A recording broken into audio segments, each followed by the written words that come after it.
These might be the most overpowered aliens in fiction. Creatures that come from the far reaches of space, flying down from above like little lights, looking all safe and pretty, until they start sensing you by your electrical impulses. And as soon as they want you dead, you're gonna die really, really fast. I believe that these beings beat every other cinema alien. I know I say this about a lot of aliens. My fans know, but trust me on this one. I might be onto something here, okay?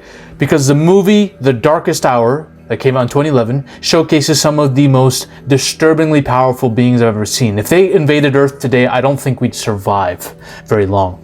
You see, this movie takes place in Moscow, Russia, following a bunch of good-looking actors. Let's just say it like it is. A bunch of good-looking actors trying to escape a full-on alien invasion. Now, this film didn't get a lot of applause and praise from critics. It's not really known as the greatest film of all time. It's not known as even that good of a film at all. But I think it has a lot going for it. It has a very likable cast of characters. And I'm not just saying that because the two female leads in it are hot as fuck. These are two of the sexiest actresses in all of Hollywood, alright? We got the chick who plays Jessica Jones' best friend, also Hellcat, who every time I look at her, she does things to me down there. And then we got the chick from Dread, 2011. Come on. This has it all in terms of eye candy. But I also really like the characters. They're not really that stupid like most characters in like sci-fi horrors and action horrors really are. Some of them do dumb shit, don't get me wrong. But for the most part, they make the decisions they need to, and they're pretty competent. And they all have personalities, which is another thing I like about it. But you're watching it for this. These aliens that descend looking like bright lights. And then you realize really fast, oh shit, they incinerate you on touch. You can't go near them. You cannot. They will use electricity to vaporize you in seconds. Anyone can die. This movie establishes one thing really well, and I actually really respect the film for this. Any one of the main characters is expendable. They can all die. And it's almost jarring how many people are killed in this film. These aliens rack up some of the greatest body counts I've seen in film. These are invisible entities made mostly of pure electromagnetic energy. They cloak themselves to the human eye but disrupt electronics when nearby. Physically, when detected with special tech or when moving, they appear as swirling, semi-visible fields with a hard exoskeleton hidden inside the energy. It's like an armored core inside a living electrical storm. They hunt in a very interesting way. They can see your bioelectricity. They see living things by detecting the electrical signals like nervous systems. This makes humans light up like beacons to them. They can vaporize organics instantly. When they touch you or hit you with their energy tendrils, they disintegrate you in the flash of light, leaving only ashes behind. The aliens came down here to harvest Earth's energy. You can see them digging light energy pulses into the Earth, extracting our electricity for their uses to sustain themselves, I guess. It's like a food source for them. Their powers and abilities, like, they have pretty much all you need. They're invisible and they vaporize you. Bro, this is the most terrifying entity of all time. They usually can't be seen by people. They have an energy field that's almost like impenetrable. They can fly. They have energy tentacles, they can disintegrate you, they can sense your electricity, they have x-ray vision that is limited, especially when it comes to like plastic and glass and that stuff. And they can shoot balls of electricity, but that takes them a lot of energy to do. They usually just coast on being invisible and floating until they can vaporize you. Their weakness, you can see them through certain tech, like certain light wavelengths can see them. Like if they go through a bunch of light bulbs, for example, those light bulbs, no matter how weak they are, they will flash. Cars will be set off, alarms will be set off. So you can sense where they are if there's enough electricity around. And underneath their swirling energy field, the physical core alien is not as durable as the exterior. It can be killed, it's not impenetrable. Now, the way that the humans weaponize their weakness in this movie is bullshit. Because in the course of a day after this invasion, there's this random Russian scientist in an apartment who's figured out the way to beat these aliens and destroy their highly durable electro structure is by using microwave energy emissions to weaken it so that you can assault it with something bigger. And he's created a perfectly usable microwave energy emitting gun that's used by the main characters to help defeat these aliens throughout the film. This is horse shit. How did you create this in a day, my friend? You just figured it out and randomly created it in your apartment with limited tools? It's such a convenient plot line. And they do manage to use that gun and its energy to basically create an opening within the shield and start assaulting it with energy-based attacks to the point where they can destroy the interior. And the main weakness that they find out through the course of this is one of the pieces, a piece of the alien's armor like falls out, maybe from the inside or outside, it falls out, and they use this to they basically use this as a weapon on the aliens, shooting it within the energy wave that cannot be penetrated by anything but their own, basically their own shell, and then they can destroy it from the inside, something like that. Now, this whole microwave gun shit was way too convenient a plot point in this film. I get it, these aliens are OP as fuck. You can't do anything to them. You need a MacGuffin weapon to take them on. But man, when I watched this, I was annoyed by how fast we just have these microwave guns that are just OP. It's so stupid. Now, granted, it still takes a lot to assault and kill these aliens, even with a microwave gun, alright? Now, when we do actually see the design of the aliens when they're fully revealed, they look like this. I'm gonna be really honest, I fucking despise this design.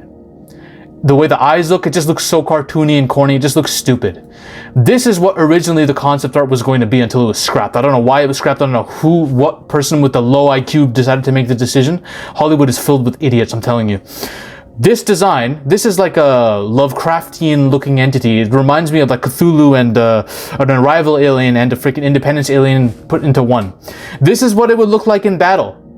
Look how freaking scary that thing looks. And instead, we get this. This is like the Chad. This is like the Virgin. That's what we're dealing with here. What the fuck are we... What is this? Now, how would these aliens do against the industry standards, as I call them? How would they do against the most OP aliens we've seen in cinema? Well, they can incinerate organics on touch. They can sense them by any electrical signals that they give off, if they have a nervous system, if their brain gives off those signals. And they have an impenetrable force field that protects them in combat situations. Only under specific circumstances with a microwave OP gun out of nowhere and a piece of their own armor can you defeat them. That's a lot of, and that's like one of them. Imagine a lot of them. They're almost unstoppable. And they can also fly. They can float up into the air if need be. Calvin's fucking dead. We got him, boys! For those of you who are new to my channel, Calvin is like one of the most OP aliens I've seen in cinema. I talk about him all the time to the point where my own subs are annoyed by the amount of times I bring him up. Calvin is one of the most powerful beings in the movie Life. If he can eat enough things and grow enough, he can be borderline unstoppable. Nothing less than a nuke is stopping this man. I think Calvin's very strong, and if the darkest hour alien's outer shell energy field breaks, their interiors are very vulnerable. Calvin can strangle and kill them very easily. But Calvin's strengths come from his ability to absorb creatures by eating them. He cannot touch these creatures, otherwise he will be incinerated within a couple seconds. So unless he's able to wait it out and see and sense where they are and then try to grab them, he's still dead because he doesn't have any energy-based attacks to break through their energy field. He just has his own organic tentacles that will freaking get destroyed by their electric tentacles. Let's talk about the Perdelian, and basically the reason I bring up the Perdelian is because he's probably the most OP alien in the Alien franchise. The only thing he can do is use his acid blood, but even then I don't think that penetrates their energy field. Again, he needs to wait until humans with the right guns and the right weapons attack it, and then he can jump on it. But 1v1, this guy's losing as well. Then we got the Thing. The Thing can't assimilate this creature because to assimilate it needs to touch it. It can't touch it because it's organic. It'll get destroyed within seconds. Now, it can mimic someone else who has the knowledge of how to defeat these things and then use that knowledge to kill them over time. The Thing could do it. The Thing could do it. And if it does successfully mimic one of these creatures, then it could probably kill everyone else. I guarantee it. The Predator, the Yautja, are probably the only other beings that are smart enough to do it because they have the right tech, they have the right strategic know-how, they can do it. The Yautja could beat this creature, but it's a similar thing to the Batman situation. They need prep time. They need tactical retreats. 1v1 in a cornered environment, they're fucked. The Edge of Tomorrow aliens are also another set of beings that I think, because of their ability to reset the day, if the Alpha is killed, if he's killed by the Darkest Hour aliens, he can send a signal to the Omega and restart the day, and these aliens can adapt and figure out their weakness. The problem is, the rate at which he disintegrates these beings, I don't know if they can send the signal in time. And regardless, even if they do reset the day, in a physical confrontation, most of these mimics are losing. I think the darkest hour aliens can be defeated, but the problem is, in a straight up physical confrontation, you're losing badly. Because their tentacles can extend far out and disintegrate you. And it's not even a fight at that point. It's really hard to get to them. You need a combination of the right electricity around, a microwave gun, and energy-based attacks, and all the shit. The only one who can do it is the Yaoja, because they're built for the shit.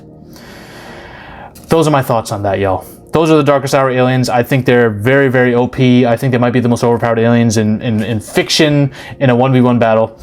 Now, as a prelude to this video, you should watch my video on why Calvin still is the most OP alien. Because prior to this video, prior to these aliens, I thought Calvin would beat everyone else, almost. But the darkest hour aliens, I think they nuke him pretty badly, all right? Watch that video and then watch this again. Like and subscribe. Ladies and gentlemen, we are on a mission to take over Hollywood. But the army must keep growing. If you want to suggest video topics to me, or talk about your favorite movies or favorite film theories in a community with like-minded individuals, join the Zafy Discord now. Link is in the description and the comment section as well. Join us. This movement is just beginning. We're taking over Hollywood, one coke line at a time.